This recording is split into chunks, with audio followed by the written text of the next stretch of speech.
Thank you so much for joining me today, Joey. How are you doing? Good, good, doing great. We're so excited to talk to you and for the arrival of a certain kind of light at the Ringwald Theatre. How has that process with the Ringwald been so far? Um, uh, Amazing.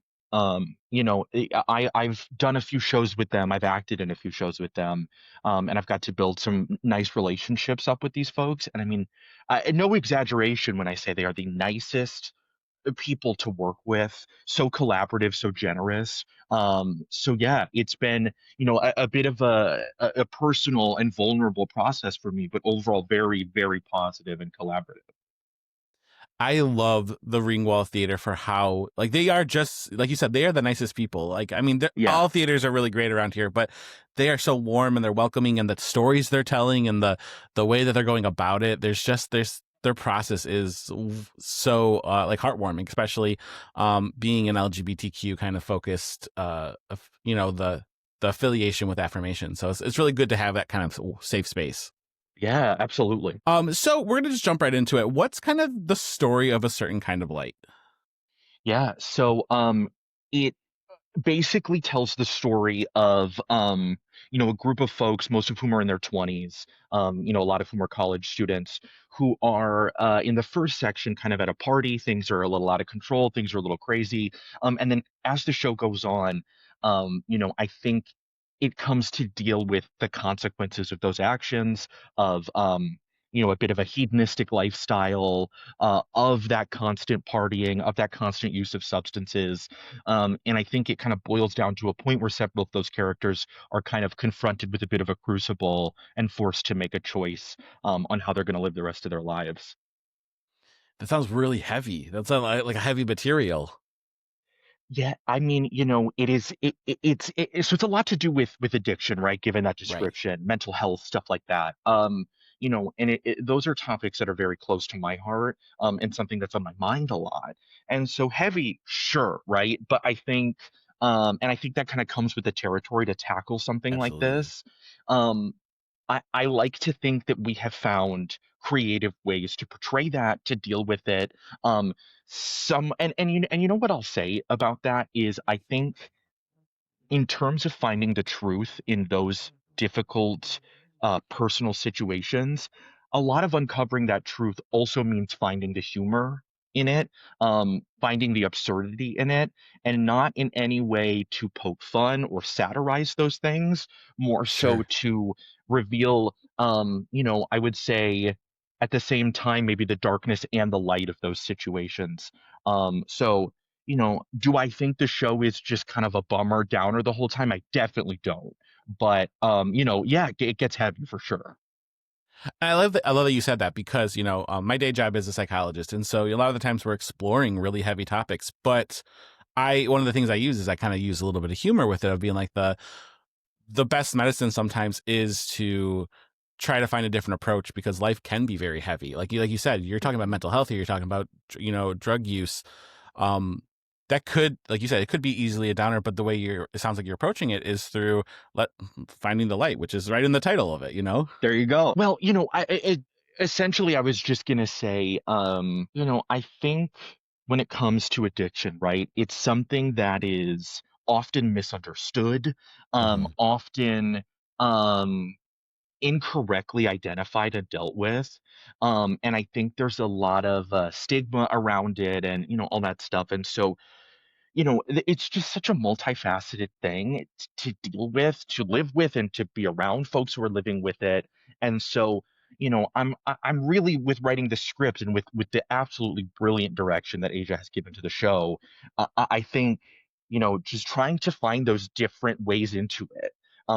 It's not always, I think when it gets brought up, it feel people when I talk about this to people, often the reaction is, oh, it's just very, Yeah. oh, that's sad.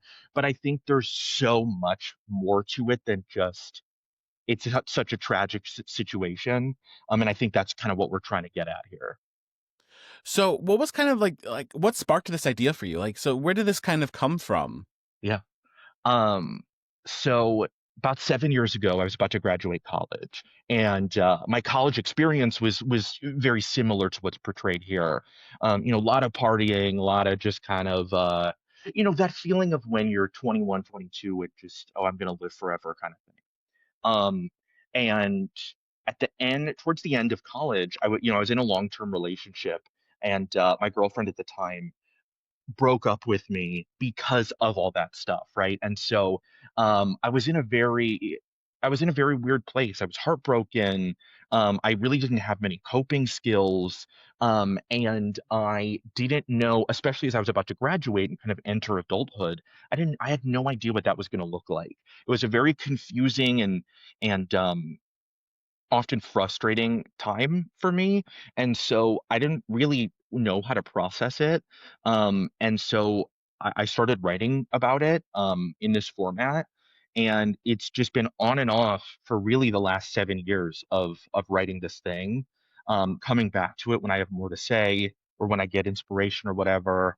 Um, and yeah, it's just been kind of a culmination maybe of I don't know, experiences and feelings I've had through most of my 20s that has kind of led me to this. So it sounds like it's kind of like almost like a therapeutic process for you as you're kind of writing this down. 100%. I mean, I think you might agree that certainly no substitution for some great therapy, which has been very helpful to me as I've navigated all these things. But yeah, I mean, it is to deal with really bad mental health issues and to not have a real idea of how to tackle that.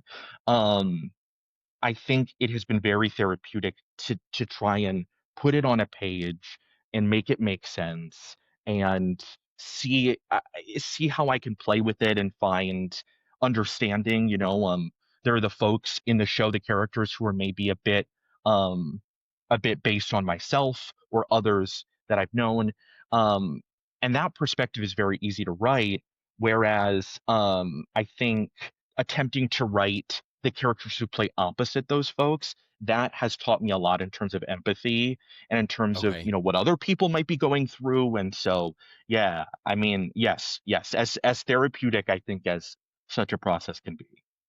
I mean, even in like the course of like my own therapy, I tell people all the time, writing stuff down and getting it out of your head is so beneficial. And like this is an actual I mean, this is a whole play. This is like a whole story. Like, and like you said, it took years. So like that, I would say that is like therapy at its best because you're exploring an a facet of maybe your past, but also like just seeing how you've looked at it throughout 7 years. Your view has to change almost. You know? Yeah. It was one thing for a while. Maybe about 3 years ago, I saw the movie Babylon. Did you see that? The Damien Chazelle, Margot Robbie Yes. movie, which I mean, I loved it. And I watched a little bit of it this morning, kind of to get in the mindset. 'Cause I knew we were having this conversation, and that something about that movie, which is so hedonistic, so just out there party, cocaine manic energy. Something about that really kind of inspired me to maybe take a new lens with this and kind of take what I had written and maybe put it in a bit of a new format. And so really, I think the modern iteration of the script has existed for about 3 years, 2.5 years. And yeah, I mean, as I've grown up through this writing process, it's 100% it's changed. I've gained more perspective on things. I've had new experiences, and that's absolutely informed what this play has become. Up until, I mean, especially as you're putting on a new play that's never been produced before, it calls for perhaps rewrites throughout the process. So even up until maybe a few weeks ago, I think it's definitely made it evolve and inform things in a big way. What is that like to pass off like this project you've been working on for so long to have it be in a production, but like you're handing it off to somebody else to say like, Mhm. look at this through your lens and like you're giving it to kind of Asia and you're working Mhm. together. What is that like? Um, so going into it, I think I was very nervous about it. I think these are characters, these are stories that have been very like here, and the idea that now it's up to the cast, to our director Asia, to our stage manager Kat, Brandy Joe, who's doing lights for us, um, to take that and run with it was a little bit like, you know, man, I don't know, maybe I'll play all the parts myself, maybe I'll do everything. But it's been nothing but an amazing experience. And I don't say that as any sort of soundbite at all. I mean, the collaborative aspect of it has made it so much better. I think as a writer, I see it through one lens, and I can only take it so far. Um, getting getting Asia in there to add all of their crazy, brilliant ideas to it has elevated it. I mean, tenfold at least. Um, I think at the beginning of the process, I thought perhaps I was going to be more involved with the directorial aspect of it. And then we got in the room and I saw Asia just run with it and just come up with these incredible ideas just that would never have occurred to me. And I said, you know what? I think let me just sit back because what's happening here just with their mind um has elevated this to a degree that I could never have imagined. Asia has been one of my best friends for next month I would say 11 years. I mean, we met freshman year of college, and Okay. so I really trust them with this. They've seen all the different versions of this. They know what I'm getting at, and I mean, they can do it all in terms of theatrically. So the collaborative nature of the process has been probably the most rewarding part. It seems like if there was ever going to be a hands to kind of pass off to, it was going to be their hands. Like if they've known you for so long and they've been kind of part of that process, getting to kind of see, like, that's a very trusted person to hand it off to say, okay, let's see this next iteration of what a certain kind of light is. I don't know who else I would have asked had they said. I remember calling them and saying, "Hey, this might happen. Would you want to direct it?" And I was so nervous. I was I was so nervous they were going to say, "Oh, sorry, I don't have time," um, because I didn't have a second choice. I mean, it was they're so we're so close, and I have such a trust in them, and they're also such a brilliant and versatile artist that had they said no, I don't know what I would have done. um, we probably would have waited, right? No, I'm just kidding. But it Yeah, sounds like that they know, like, not only do they know you, and so they kind of, in a way, that gives them a lens of like, this is how you, the writer, would maybe want to see things, but like, this is my spin on that, and so like together, that makes such a elevated project. Hopefully. I hope. Yeah, I mean, I think there are folks who do this kind of thing, whether it be theater, film, what have you, who can come into it from like an altruistic perspective and say, "Oh, I know how this light's going to be. I know where this Mhm. person's going to stand. I know what this, scene dressing is going to look like."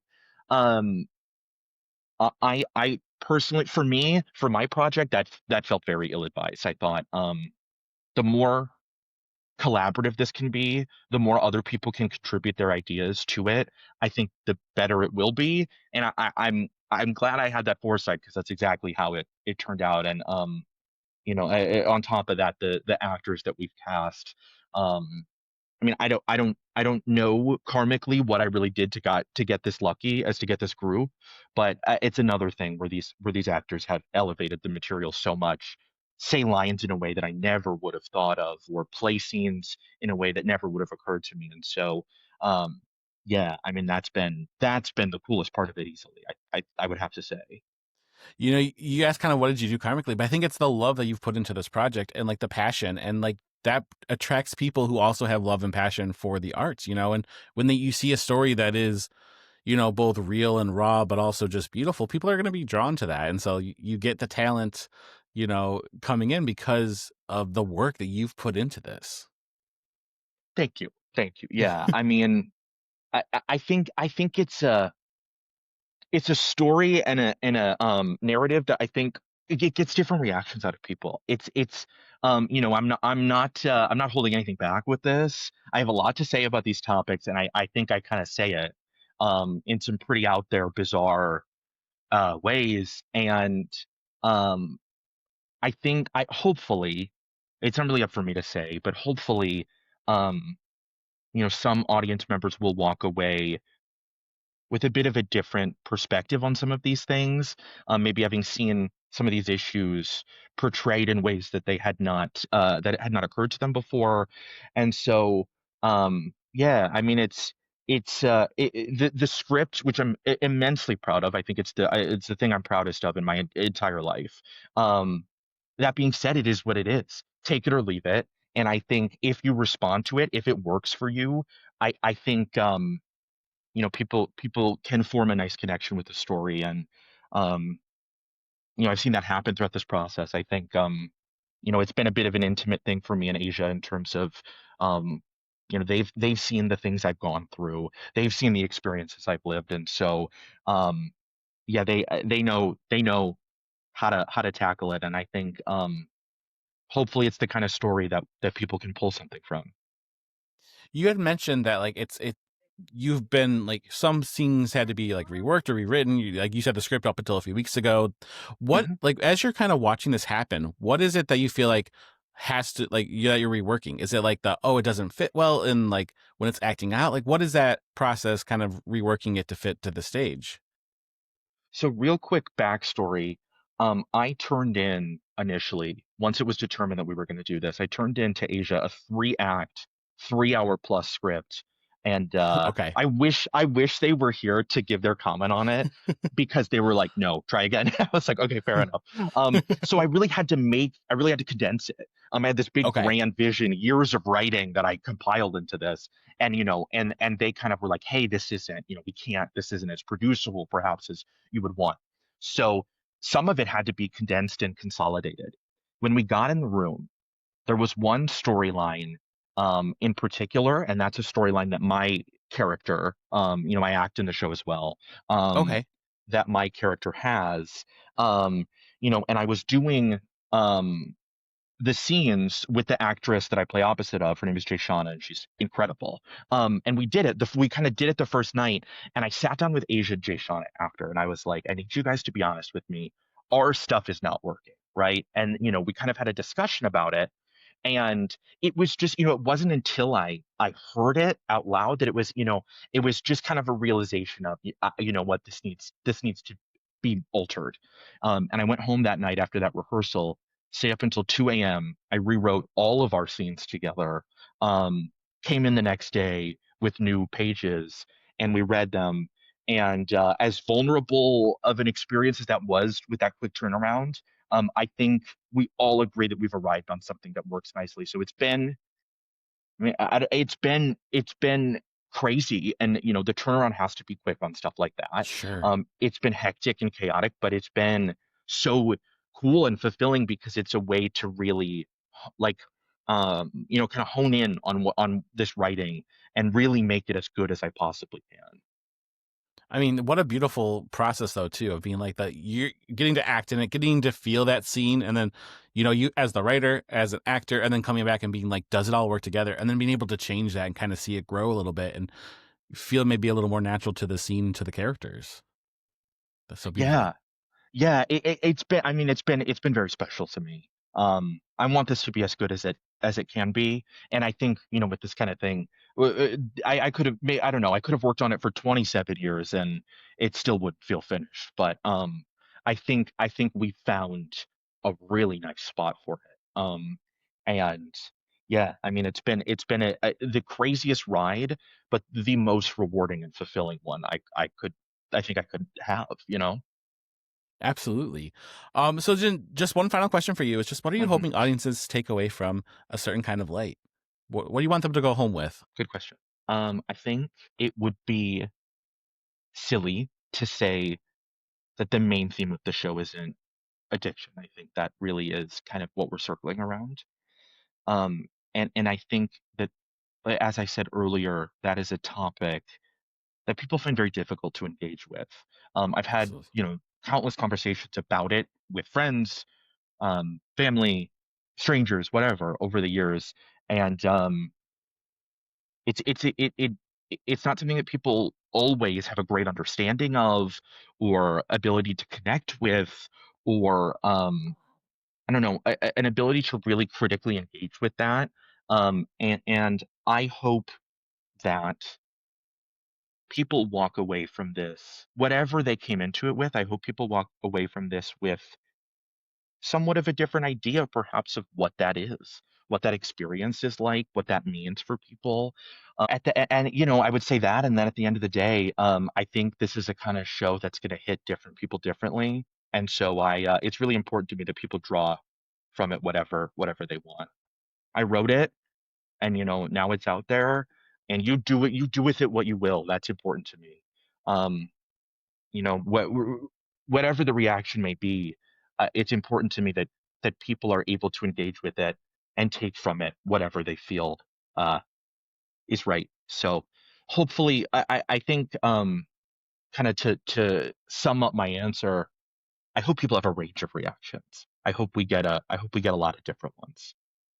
And with a show like this, you'll have people that connect to different characters, different storylines, different aspects, and hopefully they have a conversation about it after too. That it makes them think about, like you said, addiction is a big theme, and that's something that there's not always a lot of compassion for in our society. And so to have a deeper understanding and to maybe appreciate it differently, that's beautiful. Yeah, I mean, that's what I'm trying to do here. I'm trying to tell this story and see how it hits people. And I think I have a feeling this is one that's going to hit people in a real big range, and I'm really excited to hear people's reactions to it. Well, we're really excited to see it. So thank you again for joining us today. We really appreciate it. We're super excited. This is going to be a fantastic show at the Ringwald Theatre. So we're excited. Brian, thank you so much for having me today. This was so cool and so exciting, and I'm really thrilled for people to see it. You're so welcome. A Certain Kind of Light arrives at the Ringwald Theatre on August 22nd and closes on August 30th. So get your tickets now, and we'll see you there. All right.